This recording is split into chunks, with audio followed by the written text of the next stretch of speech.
Hi, this is Scott Garibay, and today I want to talk about Dungeons and Dragons, and let's talk about summer of 2023 and the major 4 events that happened in 2023 for Dungeons and Dragons that happened on the rhythm that Dungeons and Dragons happen at in every single season. Okay, and that rhythm is canon, crisis, media, and instance. So let's walk through these.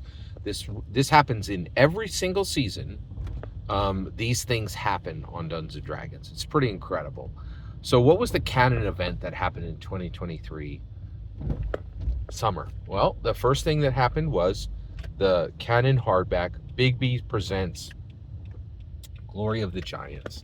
It's a beautiful Canon hardback that really established that the Giants are 1 centimeter behind the Dragons in Dungeons and Dragons, right? And of course, there's been a Draconomicon in every single edition, actually in most editions of Dungeons and Dragons.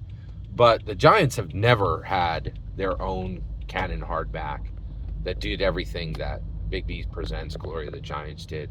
It was a beautiful, absolutely fantastic canon hardback that really said, hey, that explained like the ordning and the different types of giants and the hierarchy of giants, and had giant spells and giant magic items. It was fantastic, and it was really, really fantastic, right? So then the next thing that happened was the Dungeons and Dragons crisis. And what was the crisis? It was the Pinkerton seizure, right? You're like, wait a second, Scott. The Pinkerton seizure had to do with Magic the Gathering. Hello. Are you aware that Magic the Gathering is completely intertwined with Dungeons and Dragons across virtually every single aspect of the product at this point? There are literally worlds that are canon on both sides.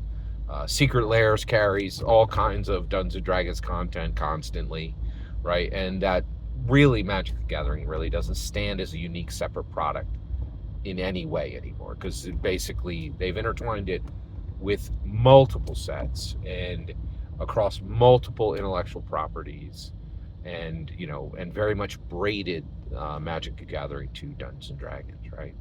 So and if you check back on who covered the Pinkerton seizure, there was a lot more coverage of it, in my humble opinion, on the Dungeons and Dragons channels than there was. The Professor Dungeon Master, I don't know if that guy could spell a Magic the Gathering card, right? I don't think I've never heard of him talk about Magic the Gathering. He was talking about the Pinkerton seizure, right? And there was a lot of OSR and a lot of indie guys who really don't even remotely understand the relationship between Magic the Gathering and Dungeons and Dragons, that talked about the Pinkerton seizure, right? So the D&D community absolutely responded and considered the Pinkerton seizure to be a Dungeons and Dragons crisis, right? So, in my humble opinion. So that was the crisis event, right? Now let's talk about the media event in summer 2023. Dungeons and Dragons Honor Among Thieves. Absolutely staggering media success. Chris Pines was paid $11 million to star in the film. Michelle Rodriguez did a tremendous job coming over from the multi-billion-dollar franchise, Fast and Furious.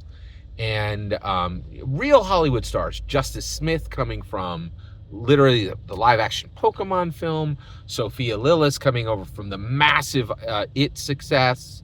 Like, it was incredible. Like, it was truly a full-on Hollywood blockbuster. It made hundreds of millions of dollars. It made more money it was on the top 10 American blockbuster list for 10 weeks, which is literally 5 times longer than Disney's last Marvel film. Not a joke, right? It outperformed every OSR in every tabletop role-playing game movie by a factor of 10. Like, it was absolutely incredible. Like, it was just astounding, right? And while the OSR and the indies have barely have, to my knowledge, I don't think they've ever done any movie Do you count Mutants Chronicles? Did anybody see that thing? Right? So while the OSR and the indie, complained and said that the first Dungeons & Dragons blockbuster from 2000 sucked, and while Ginny D, in my humble opinion, did everything she could to tank the film by reminding people weeks before it came out that D&D movies are terrible, right? Did a whole video about it, right? Like, it was truly astounding. Like, it really performed. It did fantastically and established itself as the second Dungeons & Dragons American blockbuster. Absolutely incredible. And so, it was really a very, very big deal, right? And so, it was truly, and then last was, let's talk about the instance event, okay? So, at the beginning of the summer of 2023, Sally walks into her local game store, and she says, her friendly local game store, and she said, I just finished reading all of the Lord of the Rings, and it was so incredible, right? And I want to be immersed in that world. Is there anything that is like Lord of the Rings here in your friendly local game shop? And, the friendly local game shop proprietor said, of course, Dungeons & Dragons is systematized Lord of the Rings. Every, the elf, the dwarf, the human, literally Dungeons & Dragons was built from the ground up since 1974 to allow people to emulate every single thing in Lord of the Rings and to actually, put yourself in the place of the human, in the place of the dwarf, in the place of the elf, right? Here you go, right? Here's Dungeons & Dragons. Here's the Player's Handbook. Here's the Monster Manual. Here is the, and here is, the Dungeon Master Guide. So Sally takes that home, plays for 2 months, comes back in and says, oh my gosh, we're having such a great time. And Dungeons & Dragons has allowed us to run a really robust, Lord of the Rings campaign. But most of the art in Dungeons & Dragons is not is not Lord of the Rings specific. The friendly local game shop goes, well, now that you've been playing for a couple months, what are your favorite, have you played anything beyond Lord of the Rings? And she's like, yeah, of course. We've played the Strixhaven book, the Ravnica book, the Theros book, and the friendly local game shop guy's like, hey, no problem, man. You understand that Dungeons & Dragons and Magic the Gathering are the same thing. And you're enjoying your Ravnica campaign, your Theros campaign, your Strixhaven campaign, and your Lord of the Rings campaign. Let me introduce you to the product you need now. Magic the Gathering Lord of the Rings cards. Here you go. All the art is Magic specific. And she's like, well, wait a second. I also see on your shelf Baldur's Gate Magic the Gathering cards and Forgotten Realms Magic the Gathering cards. So it's all just in one pile, and I get all the art, and all of this is compatible with Dungeons & Dragons? Of course. Here you go. Right? And Sally walks out, with Magic the Gathering Lord of the Rings. And you know what then Sally does?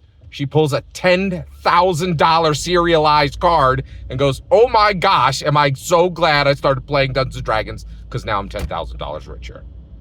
That's what happened. That's the instance. It's incredible. Woo!